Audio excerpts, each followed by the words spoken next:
அன்பார்ந்த இறைமக்களே, கிறிஸ்துவின் மறுப ஜபக்குழுவின் வாயிலாக இன்று உங்களை சந்திப்பதில் நான் பெரும் மகிழ்ச்சி அடைகிறேன். மக்களை, சந்தோஷமாக இருக்கீங்களா? நிறைவாக இருக்கீங்களா? மகிழ்ச்சியாக இருக்கீங்களா? மன அமைதியாக இருக்கீங்களா? மக்களே, இறைவன் எப்பொழுதும் நம்மளை மகிழ்ச்சியாக வைத்திருக்கிறார். மன அமைதி நாம் ஏற்படுத்தி கொள்வது தான். எது நடந்தாலும் நெஞ்சே அமைதியாக என்று நாம் சொல்லும்போது அது எப்பொழுதும் இறைவனுக்காக காத்திருக்கும், இல்லையா? இன்று அவர் நமக்கு என்ன இறைவார்த்தை தருகிறார் பார்ப்போமா? திருப்பாடல் அதிகாரம் 107 இறைவார்த்தை 1-6 முடிய.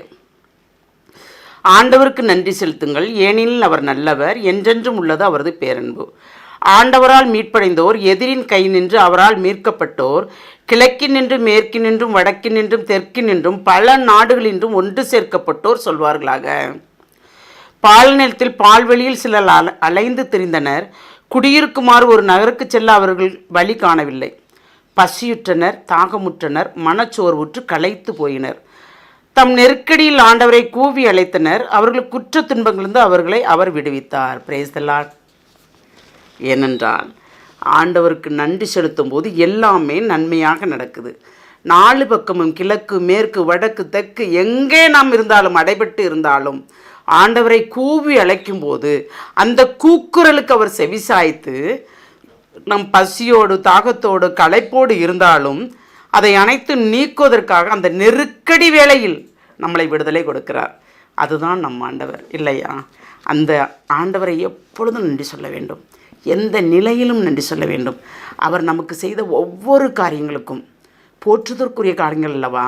அதனால் எப்பொழுதும் எந்த நிலையிலும் அவரை மறந்துவிடாதவாறு நாம் நன்றி சொல்லும்போது எல்லாமே நமக்கு நிறைவாக இருக்கும். ஏனென்றால் அவர் ரொம்ப நல்லவர், இரக்கமுள்ளவர், பேரன்பு மிக்கவர். அந்த பேரன்புக்கு ஈடு எதுவுமே இல்லை அவர்கிட்ட. அதை மிஞ்சி என்ன இருக்குது? இரக்கத்தால் தான் நம்மளை நிரப்புறாரே, அந்த வல்லமையால் தான் நம்மளை போத்துறாரே, எது தேவை என்பதை முன்கூட்டியே அறிந்து நமக்கு செய்கிறாரே. எந்த நாட்டில் இருந்தாலும் நம்மளை ஒன்று சேர்த்து நம் பிள்ளைகள், கணவன் மனைவி பிள்ளைகள் அனைவரையும் ஒன்று சேர்த்து வாழ வைக்கிறாரே. அப்போ ஒரு நல்லவரா? நல்லவர்.